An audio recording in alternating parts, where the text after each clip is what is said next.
नमस्कार, India news देख रहे हैं आप और मैं हूं आपके साथ सचिन दुबे। देवभूमि लाइव की शुरुआत करेंगे बहुत बड़ी खबर के साथ। उत्तराखंड से आज की सबसे बड़ी खबर, बेबी रानी मौर्य ने राज्यपाल के पद से दिया इस्तीफा। 3 साल का कार्यकाल पूरा होने के बाद दिया इस्तीफा। उत्तर प्रदेश से विधानसभा चुनाव लड़ने की अटकलें अब तेज हो गई हैं। उत्तर प्रदेश चुनाव में सक्रिय राजनीति में हो सकती है वापसी, ये बड़ी खबर हम आपको बता रहे हैं। बेबी रानी मौर्य ने अपने पद से इस्तीफा दे दिया है, राष्ट्रपति को अपना इस्तीफा भी सौंपा है उन्होंने। आपको यह भी जानकारी दे कि उत्तर प्रदेश चुनाव में सक्रिय राजनीति में हो सकती है वापसी, ऐसी अटकलें लगाई जा रही हैं। उत्तराखंड से आज की ये सबसे बड़ी खबर हम आपको बता रहे हैं। राजनीतिक नजरिए से बेबी रानी मौर्य ने राज्यपाल के पद से फिलहाल इस्तीफा दे दिया है। 3 साल का कार्यकाल उन्होंने बखूबी पूरा किया और उसके बाद उन्होंने आज अपने पद से इस्तीफा दे दिया। उत्तर प्रदेश से विधानसभा चुनाव लड़ने की जो अटकलें हैं वो फिलहाल तेज हो गई हैं। उत्तर प्रदेश चुनाव में सक्रिय राजनीति में हो सकती है उनकी वापसी, ये बड़ी खबर, अहम जानकारी उत्तराखंड से आज की, ये बहुत बड़ी खबर हम आपको बता रहे हैं। 3 साल अपने पद पर रही हैं और बखूबी जो जिम्मेदारी उन्हें सौंपी गई थी उन्होंने निभाया भी है, कार्य भी किया है। लगातार अगर हम बात करें तो लोगों के बीच में भी पहुंची हैं, उन्होंने लोगों से बात की है। अब अगर हम बात करें उनके राजनीतिक सफर के बारे में तो जरा देखिए, मूल रूप से उत्तर प्रदेश की रहने वाली हैं। 1995 से 2000 तक आगरा की मेयर रही हैं बेबी रानी मौर्य। 2007 में पहली बार एतनापुर से लड़ी थी विधानसभा चुनाव। इसके अलावा आपको जानकारी दें कि 1997 में राष्ट्रीय अनुसूचित मोर्चा की कोषाध्यक्ष यहां पर बनाई गई थी। 2013 से 2015 तक बीजेपी प्रदेश मंत्री का दायित्व भी उन्होंने संभाला है। इसके अलावा 2018 में उत्तराखंड की बनी है राज्यपाल। और ऐसे में आपको ये जानकारी दें कि 2018 से लेकर 2021 3 साल उस पद पर रही और बखूबी जो जिम्मेदारी उन्हें सौंपी गई थी उन्होंने उन तमाम जिम्मेदारियों का वहन जो है वो काफी सही तरीके से किया है। इससे पहले जब उत्तर प्रदेश की अगर हम बात करें तो वहां पर भी उन्होंने सक्रिय राजनीति की है। 1995 से लेकर 2000 तक वो मेयर रही है। 2007 में उन्होंने पहली बार विधानसभा चुनाव लड़ा था एतनापुर से। 1997 में राष्ट्रीय अनुसूचित मोर्चा की कोषाध्यक्ष भी बनी है। 2013 से 2015 तक बीजेपी प्रदेश मंत्री का दायित्व भी उन्होंने संभाला है। आप खुद सोचिए कितना बड़ा राजनीतिक सफर उनका रहा है। और कहीं ना कहीं अगर हम बात करें तो उन्होंने हर पहलुओं को समझने की कोशिश की है और जो भी पद या फिर कहें कि जो भी जिम्मेदारी उनको सौंपी गई है उन्होंने उन तमाम जिम्मेदारियों को सही तरीके से समझा है और कार्य भी किया है। राज्यपाल की अगर हम बात करें तो 3 साल इस पद पर रही है, उत्तराखंड की राज्यपाल रही है 3 साल। अब उन्होंने अपना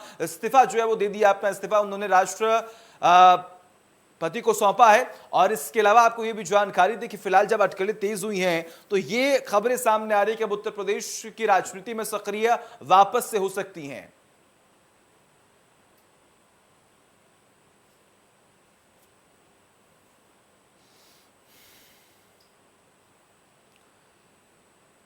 तो ये ग्राफिक्स के जरिए हम आपको बताने की कोशिश कर रहे हैं कि आखिर बेबी रानी मौर्य का राजनीतिक सफर जो है वो कैसा रहा है। 1995 से लेकर 2000 तक आगरा की मेयर रही हैं बेबी रानी मौर्य। इसके अलावा 2007 में पहली बार एतमादपुर से लड़ी हैं विधानसभा चुनाव। 1997 में राष्ट्रीय अनुसूचित मोर्चा की कोषाध्यक्ष भी बनी हैं और 2013 से 2015 तक बीजेपी प्रदेश मंत्री का दायित्व भी उन्होंने संभाला। 2018 में उत्तराखंड की राज्यपाल बनी।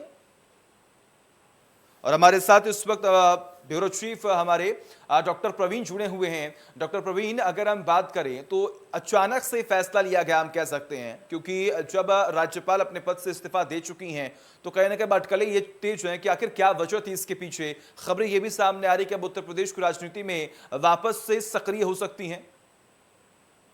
देखिए, कई दिनों से ये खबर आ रही थी कि बेबी रानी मौर्य जो कि उत्तराखंड की राज्यपाल हैं वो इस्तीफा दे सकती हैं।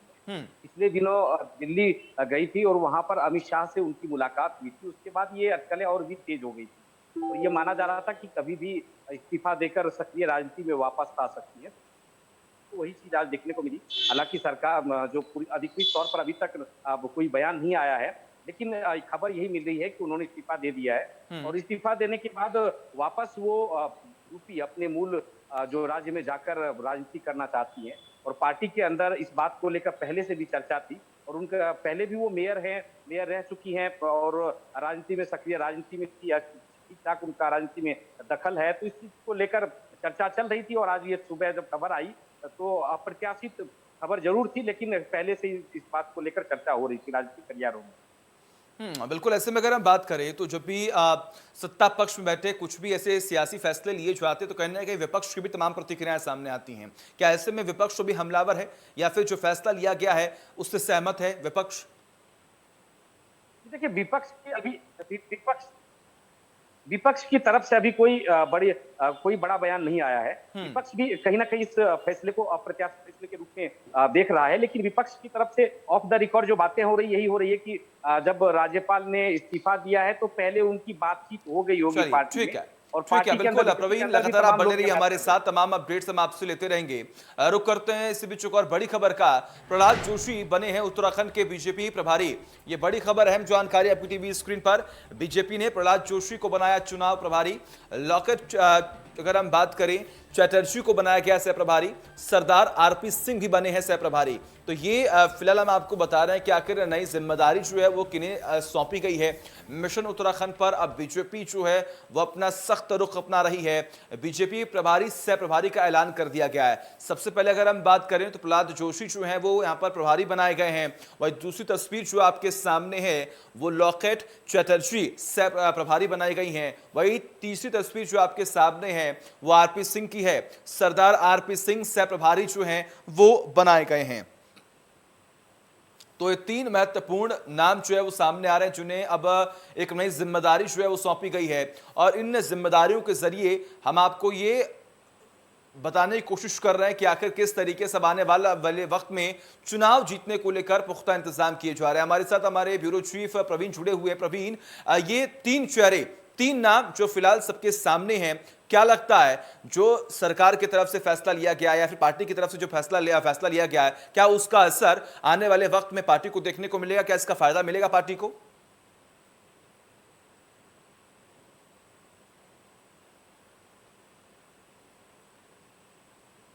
चलिए प्रवीण, आपकी आवाज हम तक नहीं पहुंच पा रही तकनीकी खामी की वजह से। मैं चाहूंगा कि वो जो खामियां उन्हें दूर की जाए। और ऐसे में लगातार तस्वीरें भी हम आपको दिखा रहे हैं। ये वो तीन बड़े चेहरे जिस पर इस बार उत्तराखंड बीजेपी ने दाव खेला है कि आने वाले वक्त में जब चुनाव होगा तो आखिर हमें जीत हासिल होगी। आप प्रवीण जुड़े हुए हमारे साथ एक बार फिर से। प्रवीण, ये तीन नए चेहरे, नई जिम्मेदारी, क्या लगता है आने वाले वक्त में क्या होगा?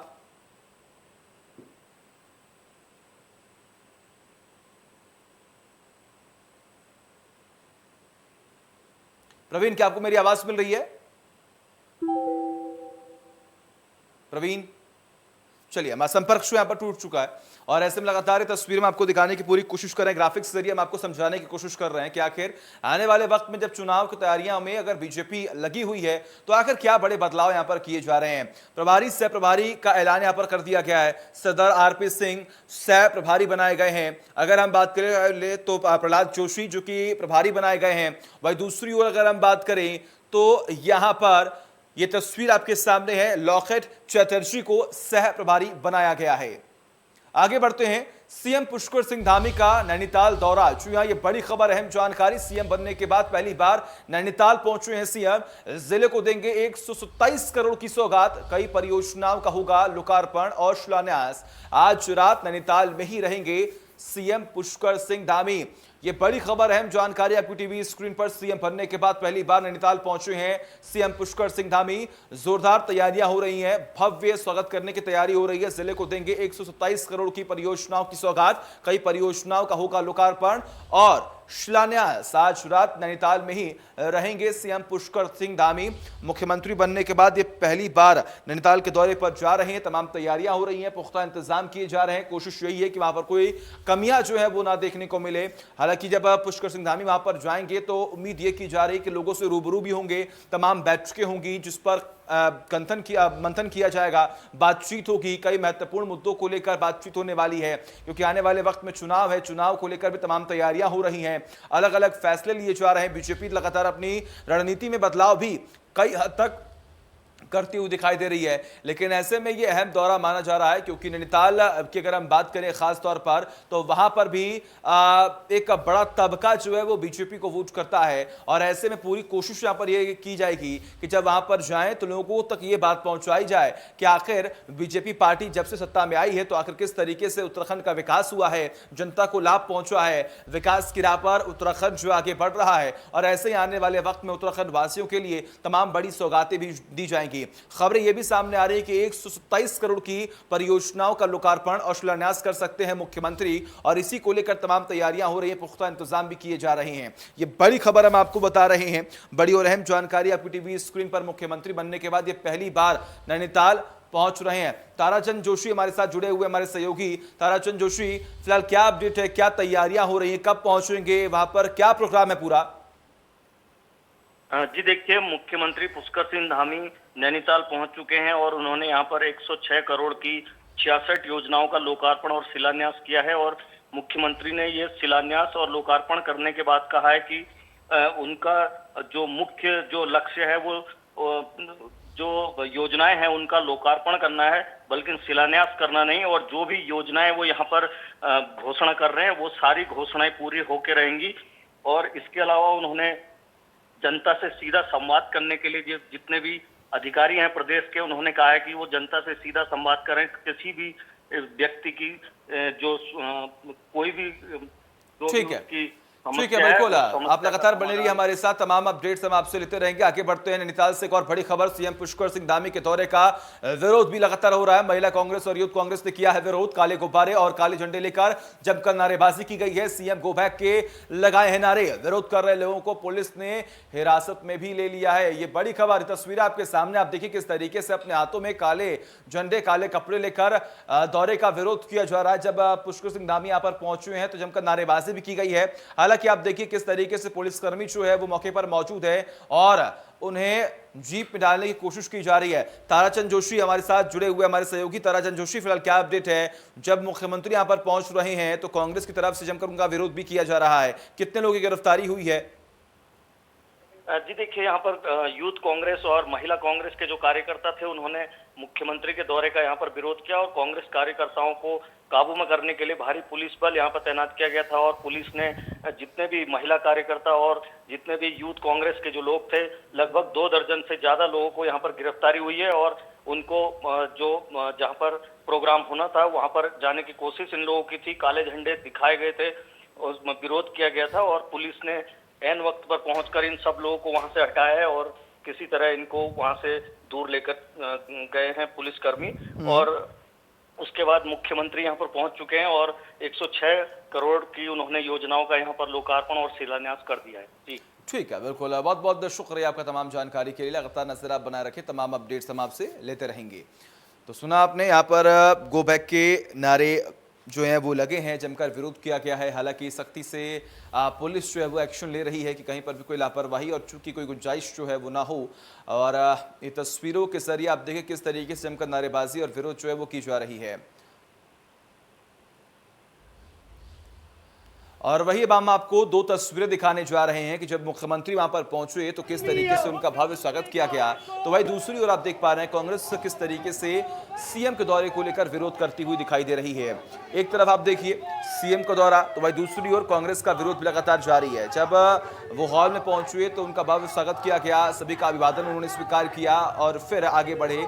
लेकिन वही दूसरी ओर जैसे ही उनके दौरे की खबर कांग्रेस के तमाम कार्यकर्ताओं तक पहुंची, तमाम कार्यकर्ता बाहर निकले और जमकर विरोध करने लगे। आगे बढ़ते हैं, देहरादून से अगली बड़ी खबर सामने आ रही, जहां पर विधायक प्रीतम पवार ज्वाइन किया बीजेपी। जी हां, विधायक प्रीतम पवार ने ज्वाइन की बीजेपी। उत्तराखंड से निर्दलीय विधायक है प्रीतम सिंह पवार। ये बड़ी खबर हम आपको बता रहे हैं। उत्तराखंड से निर्दलीय विधायक हैं प्रीतम सिंह पवार। ये बड़ी खबर, अहम जानकारी आपकी टीवी स्क्रीन पर। प्रीतम पवार ज्वाइन बीजेपी उन्होंने कर लिया है। जी हां, उन्होंने अब बीजेपी का दामन जो है वो थाम लिया है। देहरादून से बड़ी खबर, अहम जानकारी। उत्तराखंड से निर्दलीय विधायक हैं प्रीतम सिंह पंवार, और ऐसे में तमाम कयास भी लगाए जा रहे थे कि आखिर प्रीतम सिंह पंवार जो हैं क्या वो कांग्रेस में जाएंगे, क्या वो बीजेपी में जाएंगे या फिर निर्दलीय ही आगे बढ़ेंगे। लेकिन ऐसे में ये बड़ी खबर सामने आई है कि उन्होंने बीजेपी का दामन थाम लिया है। आप देख पा रहे हैं किस तरीके से मंच पर स्मृति ईरानी जो है वो मौके पर मौजूद है, यानी कि स्मृति ईरानी की मौजूदगी में उन्होंने बीजेपी की सदस्यता जो है वो ली है। आगे बढ़ते हैं, हरिद्वार पहुंचे कांग्रेस प्रदेश अध्यक्ष गणेश गोधियाल। जयराम आश्रम में एक कार्यक्रम में उन्होंने शिरकत की। हरिद्वार में परिवर्तन यात्रा निकालेगी कांग्रेस, पूरे जोश और उत्साह से निकालेगी परिवर्तन यात्रा। गणेश गोधियाल, बागियों को बीजेपी में नहीं मिल रहा सम्मान, ऐसा उन्होंने जिक्र किया। आपको यह भी जानकारी दे कि अभी नई जिम्मेदारी जो है उन्हें सौंपी गई है, और इस जिम्मेदारी के साथ अगर हम बात करें तो लगातार कांग्रेस पार्टी को और मजबूत करने की पूरी कोशिश वो कर रहे हैं। उन्होंने साफ तौर पर यह जिक्र किया है कि बागियों को बीजेपी में नहीं मिल रहा सम्मान। बीते दिनों हुई कांग्रेस की परिवर्तन यात्रा को लेकर एक और जहां कांग्रेस उत्साहित है, तो वहीं सूबे में सत्तारूढ़ भाजपा कांग्रेस की इस परिवर्तन यात्रा को गुटों की यात्रा बताकर इसे फ्लॉप करार दे रही है। इसी के चलते भाजपा के वरिष्ठ नेता दिनेश खुलबे ने कांग्रेस की परिवर्तन यात्रा पर चुटकी लेते हुए कहा कि बीते दिनों जो कांग्रेस की परिवर्तन यात्रा निकलती है वहां परिवर्तन यात्रा नहीं बल्कि गुटों की यात्रा थी। उन्होंने कहा कि कांग्रेस नेता लोगों की भीड़ जुटाने के लिए गुटों में दिखाई दिए, सब पैसे देकर जुटाई गई भीड़ थी। इधर कांग्रेस के वरिष्ठ नेता हरेंद्र बोरा ने भाजपा सरकार को घेरते हुए कहा कि भाजपा कांग्रेस की लोकप्रियता को देखते हुए बौखला गई है। उन्होंने कहा कि आज प्रदेश में महंगाई, बेरोजगारी, भ्रष्टाचार और विकास काम न होने से जनता त्रस्त है। अगली खबर देहरादून से है। उमेश शर्मा काऊ के समर्थन में उतरे हरक सिंह रावत। काऊ ऐसा चेहरा जो हमेशा जीत की देते हैं गारंटी, लेकिन नेता उन्हें निशाने पर ले रहे हैं, ऐसा हरक सिंह रावत ने जिक्र किया।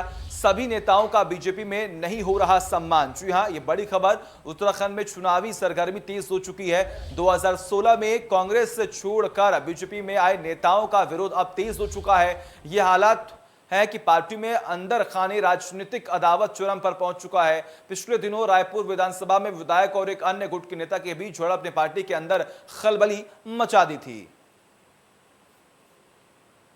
अमृत हुए थे तो उमेश शर्मा जी उस समय विधायक थे, उन्होंने बड़ा त्याग किया। 1 साल की विधायकी छुट्टी हमारे और साथियों ने भी त्याग किया और हमें भारतीय जनता पार्टी परिवार के सदस्य हो गए। अब अगर आज भी उनके साथ ये भेदभाव होगा कि भाई कि उन्होंने त्रिवेंद्र रावत को चुनाव हराया एमएलए में, और त्रिवेंद्र रावत ने मुख्यमंत्री रहते हुए उनके साथ जिस तरह भेदभाव किया है और जिस तरह उनके क्षेत्र में उनकी उपेक्षा की, उनको काम नहीं करने दिए गए, उससे स्वाभाविक है कि उनके मन में नाराजगी थी। लेकिन वो पार्टी के प्रति इतने समर्पित हैं कि उन्होंने पार्टी हाईकमान से उचित मंच पे कहा, लेकिन कभी सार्वजनिक रूप से कोई आलोचना नहीं की। सम्मिलित हुए। और इसी के साथ फिलहाल देवभूमि लाइव में बस इतना ही। देखते रहिए इंडिया न्यूज। नमस्कार।